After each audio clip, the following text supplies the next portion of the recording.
নমস্কার বন্ধুরা, আমাদের গ্রিন ব্লগ ভিডিও থেকে আপনাদেরকে আজকে আমি দেখাবো আমাদের জুয়েলারি থেকে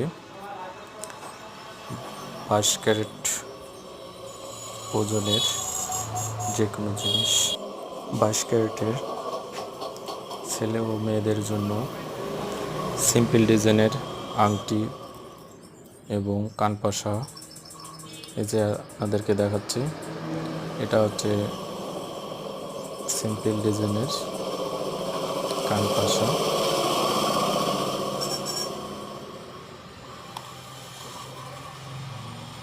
ভালো লাগলে অবশ্যই আমাদের চ্যানেলটাকে সাবস্ক্রাইব করবেন, কমেন্ট করবেন এবং শেয়ার করবেন। ইউটিউব চ্যানেল আমাদের ব্লগ ভিডিও, ইউটিউব চ্যানেলটা অবশ্যই আপনারা সাবস্ক্রাইব করবেন। আর অবশ্যই আপনাদেরকে বিয়ে বাড়ি, অন্নপ্রাশন বাড়ি বা বিয়ে শাদী লাগলে অবশ্যই আমাদেরকে কমেন্ট করে জানাবেন। ধন্যবাদ সকলকে।